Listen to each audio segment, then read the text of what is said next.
The Beauty of Arte.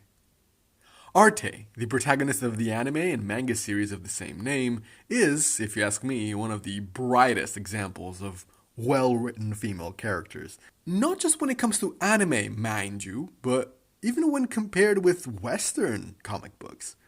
I have been unable to find such an example of female characterization in another series. Kindness, honesty, a thirst for personal growth. All these attributes and many more can be found in this Renaissance noble girl, and they're all highlighted by her wonderful feminine nature. Kindness and independence. One of my absolute favorite moments in the series occurs right in the second chapter of the manga, and it firmly establishes Arte's character. Arte is carrying a heavy cart or wagon and meets a friendly boy, Angelo. She falls down and is clearly struggling with this heavy load. Angelo helps her to get up, and Arte thanks him. Angelo is amazed by how cruel someone can be to let such a delicate creature carry this huge cart. And then Arte stops for a minute. These past few days, everyone has told her what she can and what she can't do. She has been rejected time and time again, and when she finally gets a chance to start her apprenticeship in Master Leo's workshop, she's reminded of her weakness. Yet, she doesn't let those feelings out, and she tells Angelo, it's okay, I can do it by myself. Angelo ignores her and still tries to help. Please, stop. Arte cuts him off and leaves. Even though Arte was, by all means, right to do this, she was still kinda cold to a person who had just helped her, and the next time she meets Angelo, she makes up for it. She bows as deeply as she can and explains herself. She hasn't forgotten about Angelo's act of kindness. She's genuinely embarrassed and takes a moment to explain her situation to her, why she was like this to him. By adding this second exchange between the two, the author solidifies that Arte will strive, will work hard and achieve things on her own. But just because she can do everything a man can, that doesn't mean that she will do anything. This doesn't mean that she will view every man as an adversary. It doesn't mean that she can't make mistakes or that in a world dominated by men, she should act like them.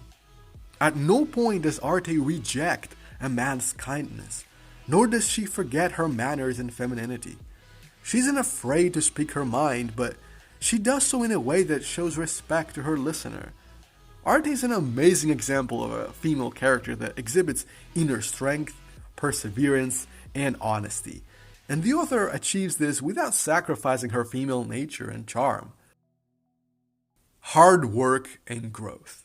Arte, throughout the first arc of the manga, is constantly struggling to improve her art, earn the acceptance of the Painters Guild, and struggling with her romantic feelings about her master Leo. This uphill battle is crucial for her characterization. The writer knows that without it, Arte will look like a spoiled little noble girl who always seeks attention. Even after being accepted by Master Leo, Arte has doubts about her abilities and even goes as far to consider herself a burden to her master. But she never stops working hard. She never surrenders. And it's this unwavering attitude that adds to her charm.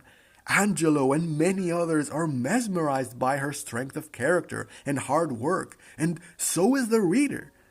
Seeing our protagonist dragged through the mud, forced to carry huge loads, being rejected, we feel and believe for Arte.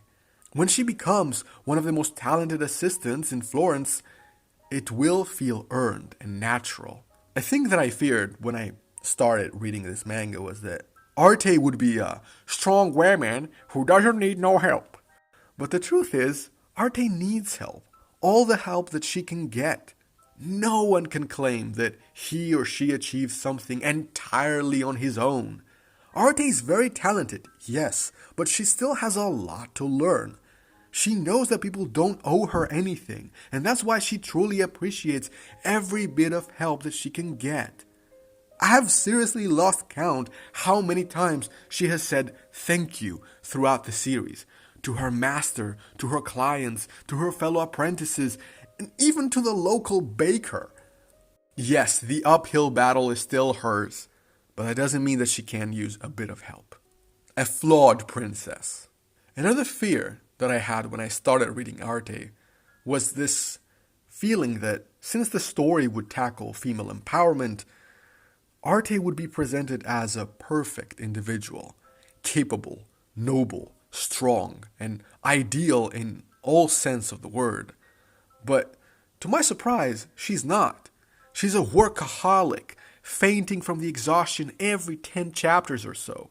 She often sticks her nose and gets involved in other people's business. And she gets called out for it. Sometimes she's incapable of conveying her emotions properly, and other times she bursts out in anger and refuses to hide her opinion. And as a matter of fact, no character in Arte, woman or man, is flawless. Everyone has issues, and there are a fair share of kind men and kind women, as well as cruel men and cruel women in the series. In fact, now that I think about it, men are not always the ones in power in the series. In the courtesan arc, the courtigiana clearly manipulates the men that fall in love with her. And in the case of Angelo, he has to work long hours in order to provide for his 3 younger sisters who don't have to work for their food and clothes and are mostly depicted sitting around in the house. And in one of my favorite chapters in the entire series, our protagonist faces another artist who clearly demonstrates to her that she hasn't really been dealt a bad hand by fate. She has been rich her entire life, and even when she became an artist, her coming from a noble household helped her get jobs a poor, struggling artist would never be able to get. Her reputation always preceded her. Everybody wanted to see the noble girl that became an artist. This speech teaches Arte that she isn't the only one struggling in the world. Everyone does, men and women, and her female nature hasn't always been a hurdle in her life. Arte still has a lot of room to grow, and many flaws to correct, and that makes her feel real. It makes her feel human, just like you and me. Arte really steals the show with her personality, and her character is a shining example for any manga artist who wishes to create a compelling female character. This is the beauty of Arte, and that's why I think everyone should check out this amazing spring anime. If you want to watch more Arte videos, then check out my Who Was the Real Arte video, where I present to you the real-life painter who inspired the character of Arte. I am MicMix, and if you like this video, then hit like and smash the subscribe button.